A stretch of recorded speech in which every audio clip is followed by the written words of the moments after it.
Okay, so now I would like to introduce our guest speaker, and it is for me a pleasure and an honor to introduce Tom Brughmans, who is an associate professor at Aarhus University, where he's affiliated with classical archaeology and the Social Resilience Lab within the School of Culture and Society.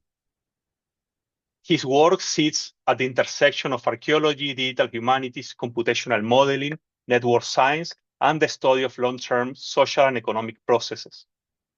Tom is one of the leading figures in the development of archaeological network science. Over the past decade and a half, he has played a central role in transforming network analysis from a promising set of methods into a mature field of archaeological research.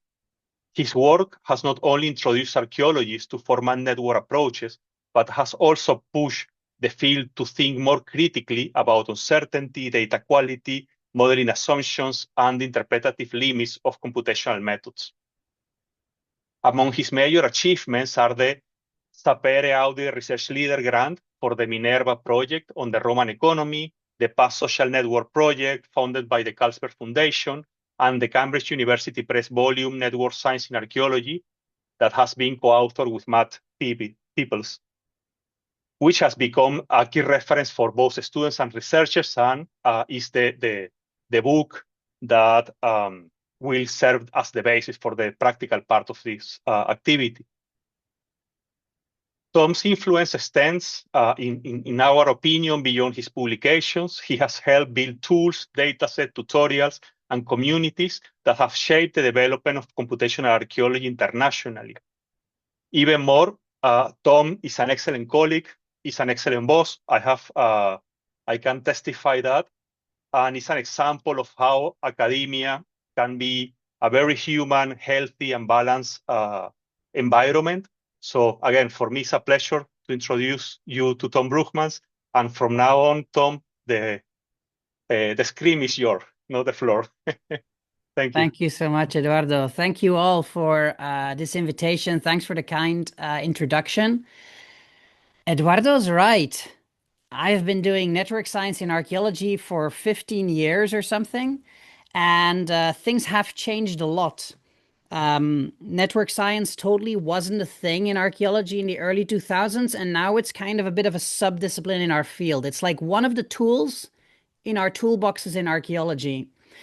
But is network research the tool that you need to use in your archaeological research?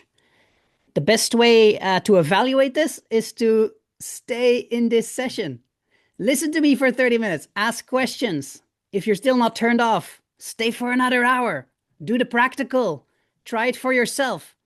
And then after 2 hours, you'll probably have a feeling like, okay, I know what network research is for, how we can use it in archaeology. I kind of know how it works, or at least I know where the textbook is to figure out how it works. I want to do this, or I don't want to do this, right? I really like this format. I think a combination of, an introduction to theory and how we can use this in archaeology and the practical will give you a good understanding of what this is all about and whether you should care or not care. So without any further ado, I want to provide that first part of the argument. I want to give you that introduction to archaeological network research. The slides I've got here, there's 2 logos on there, and I believe Eduardo has shared a bunch of resources with you already that we've compiled, and those are resources that we use for 2 communities that I'm involved in. One here is the Connected Past. That's this logo of the coin at the top there, which is a community where we organize annual events internationally on network research in archaeology and history.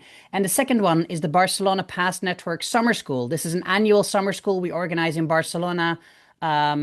It lasts for a week. It's really awesome. It tends to happen in June. And so basically these slides, as well as those resources, they are developed for that. And I very much recommend you looking into both of those communities to learn more.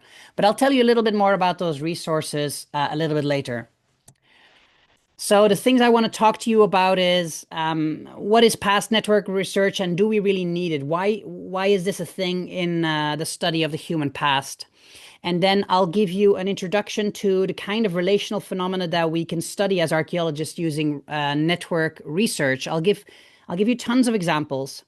And then to conclude, I'll talk you through a few of those resources.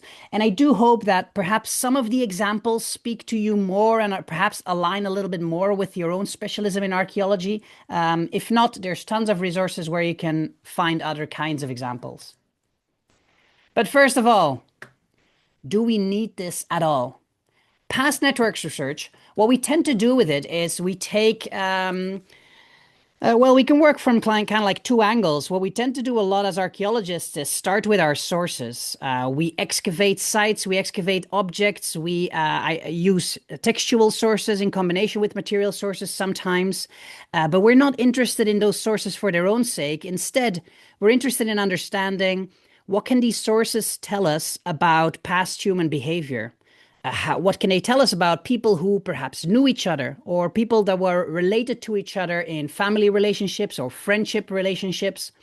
And so in past networks research, basically what we tend to do is use those sources that tell us something about how humans in the past were related to each other, and then apply a bunch of theories and methods to make reconstructions of how we think these people knew each other, how we think they were able to communicate with each other, how we think the network structured their interactions. But what's the point of that? Why do we need that? So I kind of want to start with this because for a very long time, archaeological network research didn't really have very clear goals, and I think we should have very clear goals. And I want to tell you them straight up so you can think about those and challenge them. First of all, if we want to understand what the social network structure of humans was like for the vast majority of human history, and if we want to understand how that changed over centuries, over thousands of years on evolutionary timescales, it is the combination of archaeological sources and network techniques that allows us to answer those questions. We cannot do it without it. So this is the point, right? This is our remit. If we want to understand past human social network structures and how they changed, this is it. This is the technique. These are the sources. And that's on us. That we don't need to wait for network scientists to tell us how past human societies and communities were structured. That's our job, right? We know what the data can tell us. Secondly, those social network structures, they existed for a reason. They represent certain kind of phenomena. They enable certain things.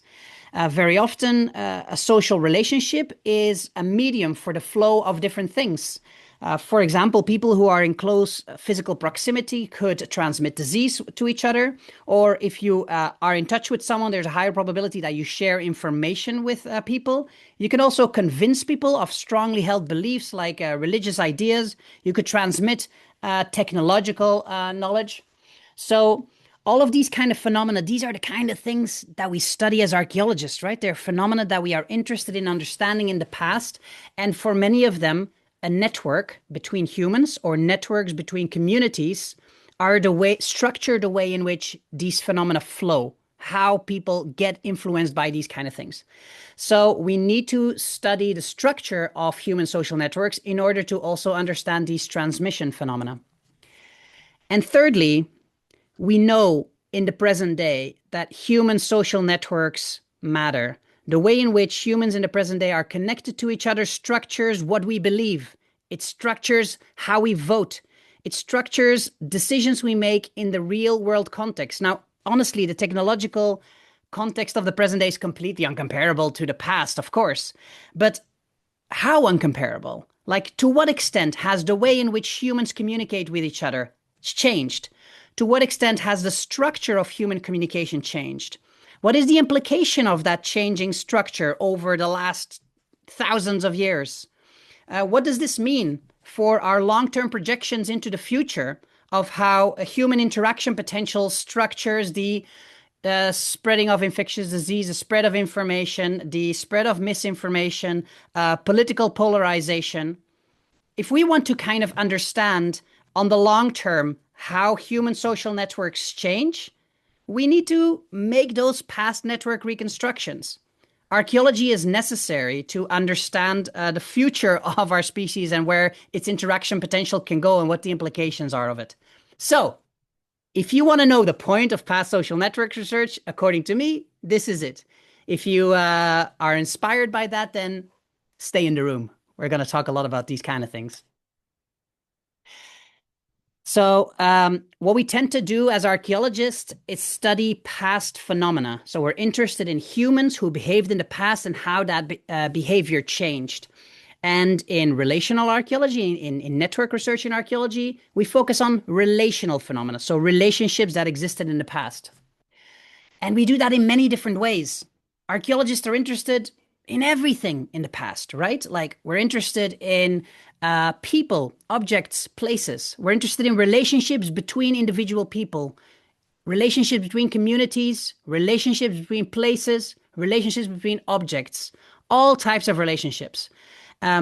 Perhaps a relational perspective is not one you've taken before, but just try to think about this, right? Like if we are interested in the archaeology of a region and we look at what's been excavated at different sites, what we tend to do next is just compare, well, how does it differ what's been excavated at site A as compared to site B? We're talking about relationships between different sites as they are mediated or reflected through material culture similarity. So we're interested in all these kind of relationships.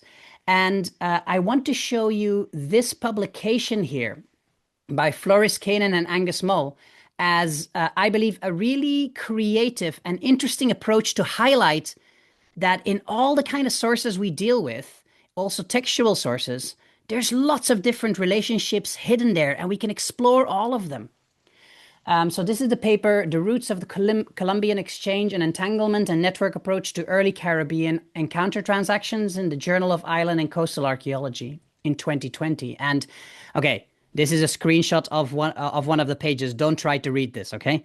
But what I want to focus on is that we have had this kind of exchanges which have been recorded in the Columbus's diaries and written down. And at the top here, we see some of that text. So I'll read one sentence.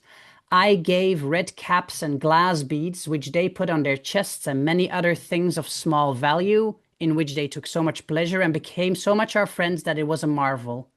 And so this is a historical text, but when an archaeologist looks at this, an archaeologist also sees the material culture that's mentioned in that. And perhaps some of that material culture are things that we also excavate in archaeological context.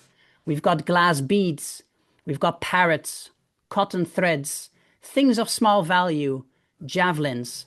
And so as archaeologists, we're interested in understanding how did these objects that we find on these sites that we excavate, how did they end up there? How were they the result of interactions? This particular textual source describes those interactions very explicitly. It says, we gave these things and we got these things. So there's a directionality to the interaction and a directionality to what kind of goods were exchanged. So what Floris and Angus did is marked these material items of material culture, the types of material culture, and specified in which cases they were exchanged together and created a network of it. So they represented every type of material culture as one node, and the relationship indicates that this type of material culture was exchanged together. So for example, beads and European goods were frequently traded together, and that's why this is the way it is. Now do that for that entire diary, and you've got something like this. A very messy, very complex picture. Lots of dots here. The dots represent objects, types of material culture. We can distinguish between squares, which are European objects, and circles, which are Amerindian objects, and they are connected to each other if they are exchanged together. Now, we can see that there's some thick lines, which indicate some things are very frequently traded together, exchanged together, like beads and bells, beads and knives and goods. And other things are more peripheral, arrows and bowls, turtles, shrimps, herbs. And I just want to give you this example because, you know, it's a very creative approach to a source, It's a very good example of relational thinking. We're interested in relationships between these European people, between these Amerindian people. We're interested in understanding how was that relationship mediated through their interactions, through the material culture. How does the material culture reflect their relationships? And so they've used, in this case, a network approach to try to explore that on this textual source. So it's that kind of stuff that we do in network research. We study phenomena in the past that are relational, exchanges of objects, interactions between people, interactions between communities. If they existed in the past, we call them past relational phenomena. And what network research is, the topic of today, it's just a bunch of methods and theories that are purposefully designed to study these kind of past relational phenomena. So if we apply them in archaeology or history to our sources, our textual or material sources, we're talking about past networks research. And it's really just that, so don't try to make it more complex. If there's some sort of relationship in the past, well, it's very likely you'll need to use network methods because that's why they were designed, right? It's about that kind of stuff. What kind of relationships? Everything goes. Look at this creativity. It's crazy, right? Like you can do whatever you want. Whatever kind of relationship you think might have existed or that you're interested in, go for it. All right. So that was just a brief introduction. Let me now introduce network research in a little bit more detail as a field. Obviously, this is not something that is developed by archaeologists. There are two strong traditions that have existed at least since the 1960s in a very fully fledged kind of form. One is a sociological tradition, a social network analysis, where we mostly have sociologists and statisticians who began to be interested not in individual humans and their properties for explaining human behavior, but rather how individual humans related to each other, whether those relationships between humans or between groups of humans could explain the behavior of those humans or of those groups. But in the late 90s and early 2000s, the physicists started to join the party. Physicists started getting really interested in graph theory and network science. But from coming from a very different tradition. They were not informed at all or inspired by what was happening in sociology and social network structure, but rather this phenomena of the World Wide Web and the internet as examples of very large real-world network infrastructures or information networks of which data became available. All of a sudden, you could have a network of hundreds of thousands of dots that are connected in a very complex way. You could start analyzing that as an actual data set. And so physicists developed tons of methods since the early 2000s. Archaeologists really only started paying attention then. So it's really only in the last, let's say, 26 years that archaeological network research has started to develop. And as a result, we're very influenced by both the physicists and the social network analysts. What all of these network research approaches have in common is that there's a tendency to represent our data as network data. And with that, I just mean a bunch of dots and lines. So network data consists of two sets of things. On the one hand, a set of nodes, these are the dots, and a set of edges, that is jargon for the relationships or the ties. And they can be captured, they can be represented like this, just a drawing of dots and lines. But we can also represent it like this, where we specify in every line whether there's a relationship or not. So node 1 is connected to node 2, and there is no road between them. So there is no connection between them. Node 1 is connected to node 3, and there is a road between them. They are related to each other. And if we do that for many of them, then we get a representation like this. If you want to know more about network data structure, then you should check out chapter 2 of the textbook. But that idea of representing our sources as dots and lines, or to study past relational phenomena from this network perspective, that is something that has been applied in the last 25 years in huge diversity in our field. And here's an overview of that. There are approaches that are focused on material culture, mostly material culture similarity. So like the degree to which artifacts that are excavated at sites are similar.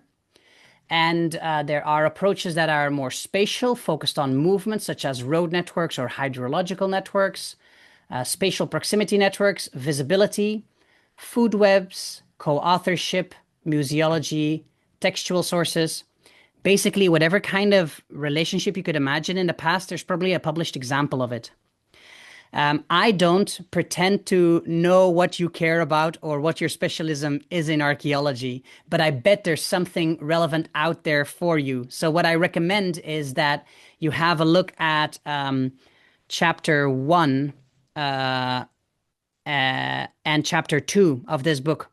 Chapter 2 gives you an overview of how archaeological network research has been used, and I think this table is from chapter 2.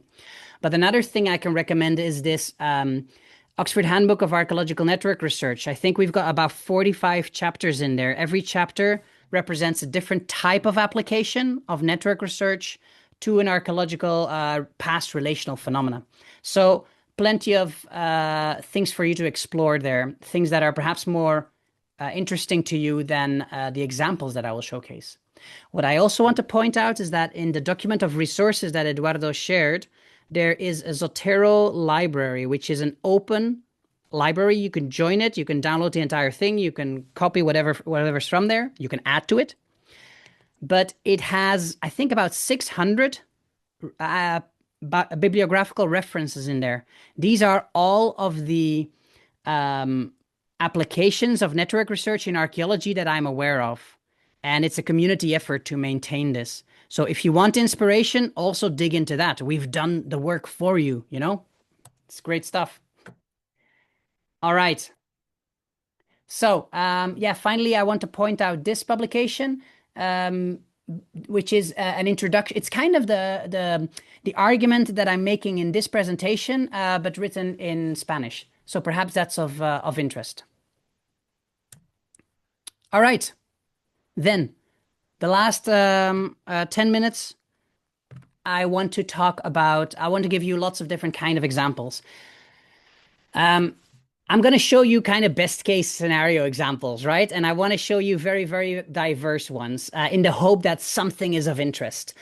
One of the things that we are I told you, one of the goals of past network research is to identify how humans were connected to each other. Ideally, how individual humans were connected to each other, what the social networks of the past were like. I mean, basically, reconstruct the Facebook of the human past, right? That would be really awesome. But obviously, if you're a good archaeologist, you'll tell me, Tom, you're crazy. That is absolutely impossible. We never get that kind of data. Well, sometimes we do. Sometimes we have beautiful data sets. And I want to showcase this piece of work we've done here. We are looking at data from Palmyra.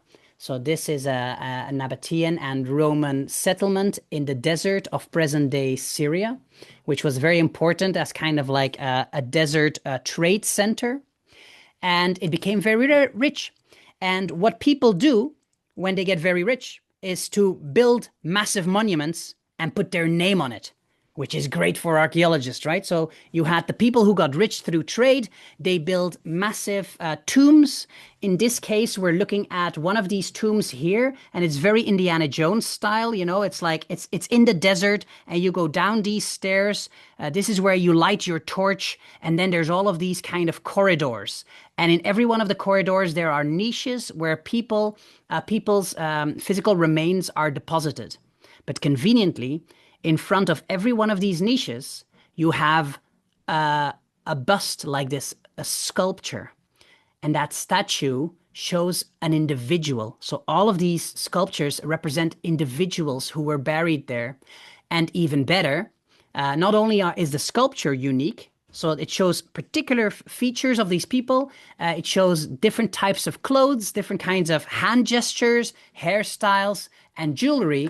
But also we have the names and a little bit of text inscribed on the stone, telling us this is this person.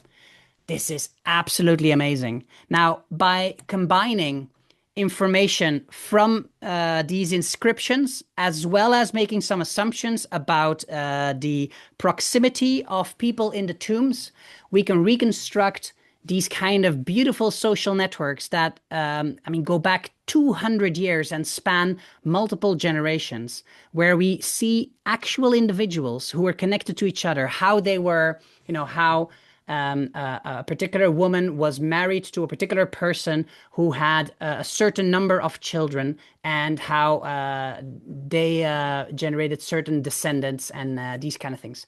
So I just wanted to show you this, right? If sometimes it is possible to identify individual level evidence of interactions or relationships, family relationships between individual humans from 2,000 years ago. With DNA evidence, this is becoming increasingly possible, especially for large funerary contexts. So I think lots of stuff can be done with this kind of genealogical network approach in the future, if we find beautiful funerary contexts with great DNA evidence from them. Now, something completely different. One thing that archaeologists do a lot is, especially prehistoric archaeologists, is use space, look at how sites are positioned in a landscape, and perhaps explore hypotheses about how sites were related to each other based on how they were positioned in the landscape. So one of the things we tend to do is explore, for example, what could be seen from one site as compared to another site. And perhaps we could hypothesize the existence of some sort of signaling between humans. And again, this is a type of network, right? Signaling is an opportunity for humans to be connected through either fire, smoke, light, or flag signaling, and to share information over long distances. Now, arguably, it's very hard to find evidence of these kind of things archaeologically, especially on multiple places, especially for fire, light, or smoke signals. We'd have to find firing platforms, lots of firewood, for example, evidence of burning, and not just on one side, but on another side. But the difficulty to prove complex theories has never prevented archaeologists from formulating complex theories. So there are tons of contexts, especially in prehistoric archaeology around the world, where the existence of a signaling network is proposed as a theory. And that is when we can use network research to evaluate, is this a theory that is plausible? Would it work? Can we check whether this would work? And if it could work, what kind of structure would it have? How would people be able to share information with each other through this signaling network? So here's an example from my work on Guadeloupe in the Caribbean, and where we are kind of exploring, this is it, a few islands and kind of part of the main island of Guadeloupe. So between La Désirade, Petite Terre, and Point des Châteaux. And so we have lots of sites here. And we were interested in different ways in which these sites could have been related to each other based on what could be seen from them, or perhaps what could, under which conditions they could be seen. So we formulated a number of different hypotheses, whether perhaps these settlements and smoke signals at these settlements were visible for people navigating the seas around these islands, or perhaps whether people could be seen from the seas without the smoke signals, or whether the sites themselves could have functioned like a visual signaling network, where people at one site were able to observe a smoke signal located at another site. So this is a hypothesis that exists in this archaeological context. But sadly, this is not something for which evidence is available to prove or disprove it, especially not at, let's say 100 sites. But what we are able to do is use GIS to identify which of these places are intervisible under the conditions specified by our hypothesis. So, a fire signal of this particular shape and size, for example. And then based on those GIS analyses, we can connect these places that are intervisible. And so we can see, like, to what extent is a visual signaling network possible? And so here's one result of this kind of visual signaling network under certain conditions. And these kind of things definitely wouldn't work at the scale of these 3 islands across the sea, but they would be, it's just too far away, but they would be functional in those very dense areas within the different land masses. What is particularly interesting, I think, is that the sites that we know are there on the island of La Désirade would create these 2 different clusters of visual signaling networks. So they are disconnected in this area. And either, this means there's some sites that were missing here along the coast or on this plateau, or this was genuinely, 2 different kind of parts of a communication network. Now, very important, we can explore whether this theory is possible and plausible and what the structure of it is, but this adds no credibility to whether it existed or not, right? Like, in order to prove this, we need to go there, we need to excavate stuff, we need to find actual evidence that a system like this existed. But nevertheless, this is very valuable because now we can specify, well, if it did exist, it is plausible under these conditions, and it would have functioned like that. So we can first of all, we can kill a theory if it's not plausible, and we can specify a theory if it is plausible. That is really beautiful. We should do more of that stuff in archaeology. Then what you will notice in archaeological network research that we do very often is use material culture that is excavated at different sites and create material culture similarity networks by saying, if site A and site B have object categories in common, then they are related to each other. This is a thing that we do very often in archaeology, to just explore, sites are related to each other because the same kind of stuff was found on them. What that means is a bit more complicated. There are hundreds of theories about what material culture similarity between sites means. So, and this is an area that's still kind of under development, but there's lots of interesting papers that apply this technique. I'm not going to give you an example of that in the interest of time. Instead, I want to go straight to another one, which is slightly more enigmatic. Network research has also been used to study transport and mobility, specifically physical remains or hypothetical reconstructions of transport infrastructure.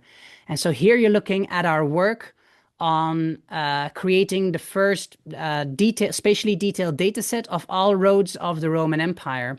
It's a gazetteer called itinerary.org. You can check that out. But we could analyze the structure of the road network of the Roman Empire.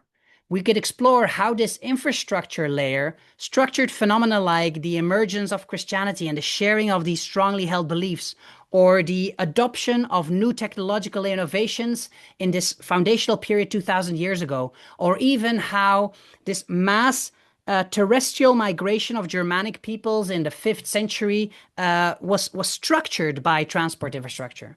We need to know where the roads are to address interesting questions like that. And so here's just one example of a network representation of that data set. And then we can start asking questions about the structure of that data set. For example, how central is Rome in the Roman road network?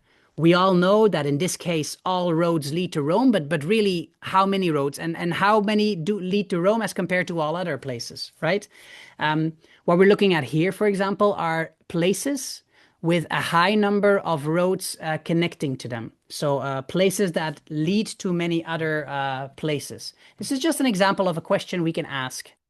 Another thing we've done is we've explored which ones are the roads that were most frequently traveled. So if you assume travel from everywhere to everywhere in this area, then we can count the number of times those trips go through every road. And so identify roads that need to be traveled more frequently than other roads.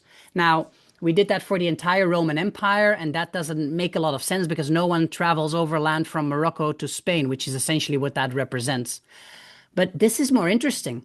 We're showing here the different provinces of the Roman Empire, and we've performed this kind of from everywhere to everywhere walks over this network on a provincial level, so just within every province.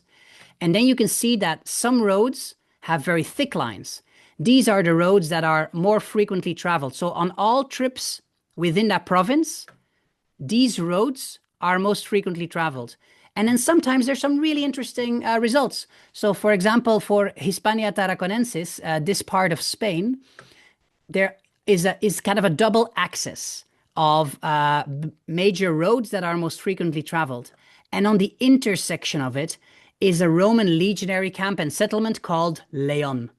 And we all know that Leon is kind of a big deal in what happened next after the fall of the Roman Empire. And I don't think that's a coincidence. I think that's really, really interesting that this legionary camp and later kind of, a key settlement in the early medieval history of Spain is on the crossroads that are most frequently traveled in terrestrial transport in this landlocked area. So it's stuff like that we can explore with network research. In Peru, we can, of course, explore what is known of the Inca roads and how different administrative centers were related to each other via the ability to move from one center to another center over those roads, seeing kind of, given the structure, given kind of the longitudinal structure of this network, these places did not have equal abilities to spread information or to control the flow of information or to control the flow of people and goods throughout this network. An interesting recent study of that is this one here.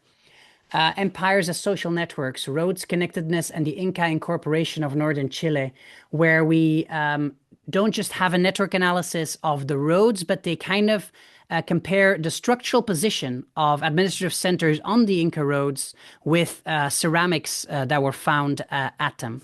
So that was one that I very much enjoyed reading.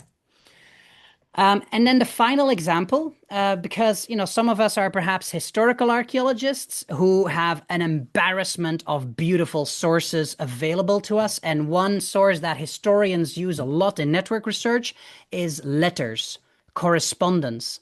And this maps on really beautifully to network research, right? Because you have a sender of a letter, a person who is connected to the receiver of a letter. So it's kind of an interaction. It's like, an early modern phone call, right? And so sometimes there are beautiful data sets where we have lots of those. So for example, here we have a network of correspondence, of letter sending between individuals that is focused on the person Francis Bacon. So every node here represents an individual and every line represents the sending of a letter or the receiving of a letter. If you want to see kind of that approach on steroids, so like apply to hundreds of thousands of letters, then for 16th and 17th century Tudor England, there's a beautiful website called tudornetworks.net. I very much recommend you explore that. It's a great example of what can be done when you have great historical data with network research. I also recommend the book that the authors of that resource have written. That's Ruth Annert and Sebastian Annert, and they wrote a book called Tudor Networks of Power, which gives you a good example of how network research can be applied to these kind of sources. Okay, I rushed a little bit there. I'm sorry, but really the point I wanted to make is past network research is a thing. It is the application of network methods and theories to the study of past relational phenomena. A past relational phenomena is any kind of relationship you can think of. If you can think of it, you can apply network research to it. It's your duty as an archaeologist to evaluate whether that's worth doing. And there are many different ways in which you can model these networks, in which you can analyze them, that could justify doing this. So that is why I gave you lots of examples to showcase that diversity. Why do we do this? Because it is our job as archaeologists to understand for the vast majority of human history how we were related to each other and what the implications of those relationships were and what the implications of those will be in the future. No one else is going to do that. How do we do this? By being critical archaeologists, being critical towards our sources, formulating theories that, at least in theory, are disprovable, and then matching those and testing those in experimental context with great sources and appropriate methods. Sometimes those methods are network methods. If you want to figure out whether they're network methods, check out the resources. So a whistle-stop tour. First of all, I wonder if I've got a note. No. The textbook that you will be talking about in the next hour, that is really meant for archaeologists to kind of step-by-step introduce you to all of these methods, what the logic is behind them, and to gain inspiration. It's not a book that you read kind of cover to cover. I recommend you can read chapter 1 and chapter 2 because that will give you a great introduction. The rest is more something you dip into, where you need to find a definition. The Oxford Handbook is a great place to get inspiration of the diversity. So this is something where you read the table of context and see kind of like, oh yeah, that's the one that I'm interested in. If you want a more theoretical perspective from historians, then check out this book, The Network Turn. But there are over 600 publications that you can dig into. And so go to that Zotero library to find publications, applications of network research in your part of archaeology. I also want to highlight that in addition to the Connected Past, which organizes annual conferences on the topic, and so we will have the next one in September in Toronto, we also have the Historical Network Research Community, which is mostly historians, but we massively collaborate with them, and there's also always archaeologists there, and they also organize annual conferences. They also have a journal of historical network research, which is a great journal to find inspiration, and they also publish archaeological publications. And then finally, I want to highlight the Barcelona Past Network Summer School. This year, next month, we will run the 3rd iteration. It is an absolute joy. If you're not turned off by network science in archaeology after these 2 hours, maybe apply to join the summer school. It's a great place to just dive deep for a week with world-class lecturers who will teach you how to do this in practice, and also lots of great colleagues to brainstorm with in a beautiful context. All right, that's all from me. Thank you so much.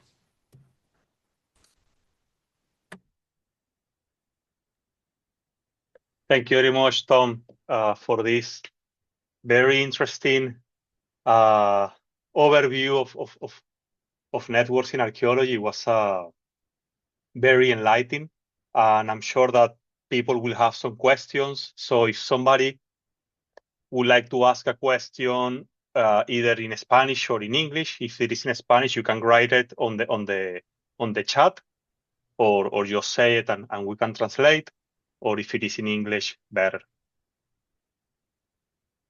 Yes, Armando, please. Hey, good morning. Thanks for the talk, Tom. It was really interesting.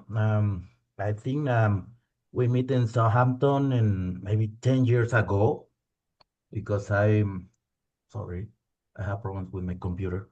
Yeah, because I spent some months in Sutton, and I spent a good time. I have now I have many questions about that, but I ask you a recommendation for programs or some tools to get started with this kind of subject. Do you have any programs on tools that we can practice with this topic? Yeah, and Armando, it's so great to see you again in this context. Really awesome. So, about tools, the resources that you will learn in the next hour, they are all in R. And so in the programming language R, which you can use in RStudio. And the online textbook is really absurdly exhaustive. And that's mostly the work of my colleague, Matt Peoples, who's developed all of those resources. So whatever you want to do with network research in archaeology, there's an example there. It's explained kind of step by step. I think these days, thanks to AI, the choice of tools and the kind of technological barriers have become significantly lower, and what has become much high. So like, if you want to do it in R, do it in R. If you want to do it in Python, do it in Python. If you want to just use whatever kind of software, it doesn't really matter anymore because you can make something work, What has become more important is the kind of theoretical side of things. The justification. Why are you doing it at all? What are the kind of relationships that you're looking at? What does a relationship in material culture reflect according to your theoretical context in terms of past human interactions? That is a step that you need to invest tons of time in before you jump into the tools. There's also a couple of pieces of software with a graphical user interface that are very fun and easy to play with very quickly. You can get results very quickly. Gephi is probably the most used one. It's very easy to install and then run, So yeah. And I think Thank you. actually in the resources we have a list of software. Okay. Okay, thanks.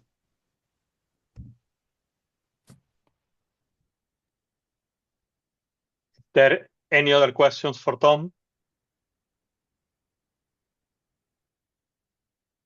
Well, perhaps while the people think or write their questions, I wanted to ask you, Tom, to start two technical points. Are you guys thinking on translating the Network Science and Archaeology book into Spanish at some point? That would be great. But I guess we'd need to convince a publisher and get the resources to do so. If you believe there would be scope for that in terms of an audience, like if that would be very enabling, then that would be great. But no concrete plan, like we've not been offered an opportunity. Okay. Yes, I was wondering because, the Geographical Information Systems in Archaeology book written by Mark Lake and James Connolly was translated to Spanish by,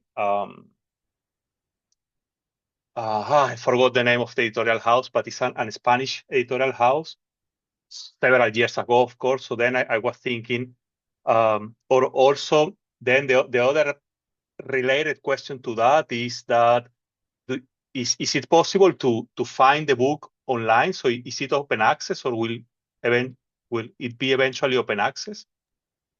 No. I can tell you the long story in person. The short story is that we wanted to make it open access from the start, but the press kept on changing the amount of money that they asked to make it open access. And it went from something like $10,000 to $15,000 to $20,000. And at $25,000, we couldn't follow anymore. They were just changed. Basically, they didn't want to do it. And that's very sad. That is why the online resources are the way they are. The online resources, they are essentially the entire book, not word for word, but paraphrased. And so every single data set that's used in the book is in those online resources and fully documented. Every single technique that we mention is implemented there and explained. Every single figure that is published in the book is replicated in code in the online resources. In addition, as compared to the book, the online resources even have 5 chapters extra, so it is more useful. So the online resources are very elaborate and serve as a good kind of alternative. I can recommend the Introduction to Network Science book by Michele Coscia as a free and open access version. And then, write me an email if you have a question about open access versions of this book. Yeah, fantastic. Thank you. And then another question. Yes, sorry, there is a question here in the chat.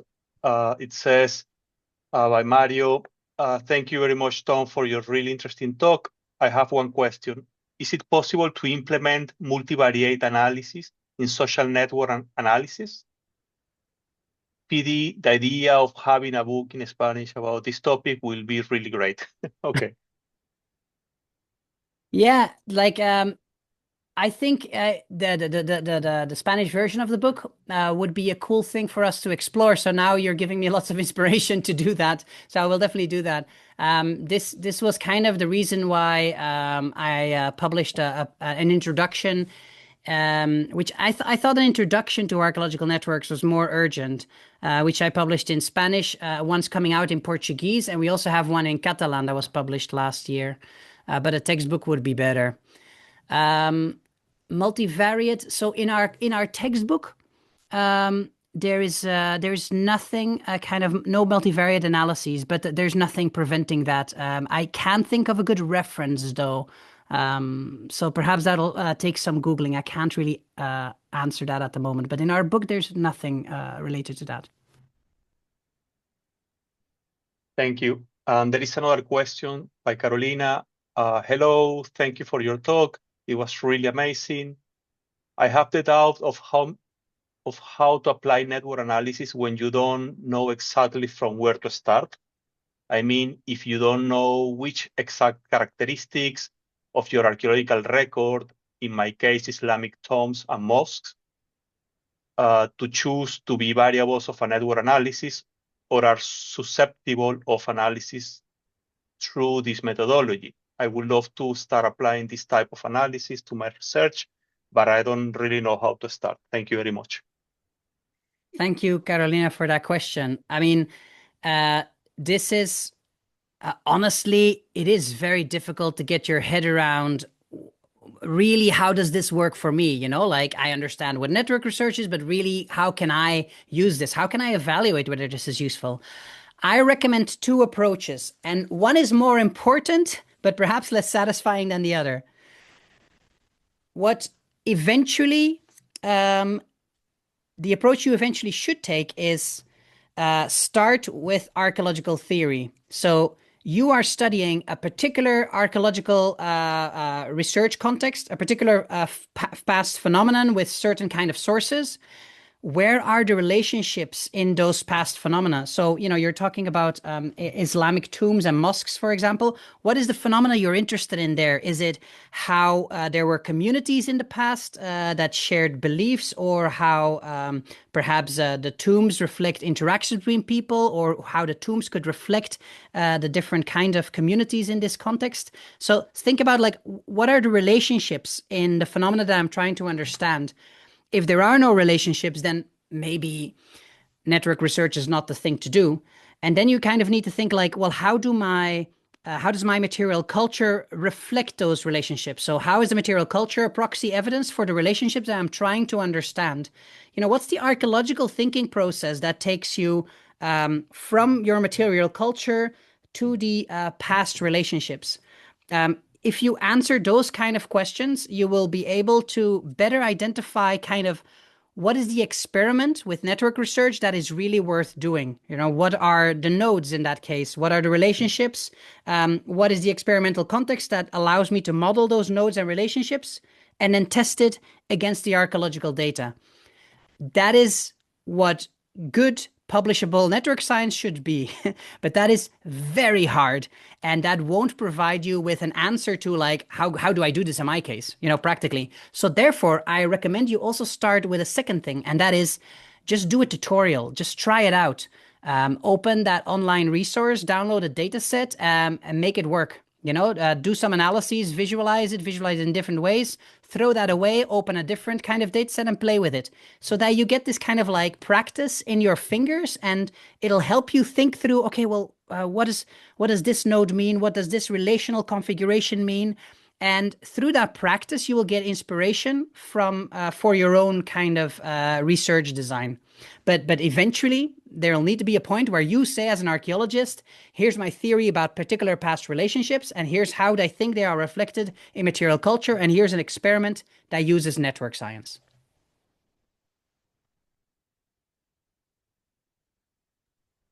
You're welcome. Yeah, thank you, Tom. I think that one of the aspects that I found interesting on how you explain networks is that while you are talking about that there are very specific elements and relations that you can work, you are constantly making an emphasizing the fact that network analysis doesn't go by itself, but actually it goes hand in hand with archaeological theories, which I think brings a more complex and interesting view on computational archaeology in general, right? So it's not just about clicking here and clicking there and getting a fancy map, but it's actually how we are thinking, the relationships, the data, and the actual archaeological questions that will eventually take us to apply either network analysis or another method that could be more suitable for a particular case. So thank you very much for that. Is there another question for Tom before he leaves us for today?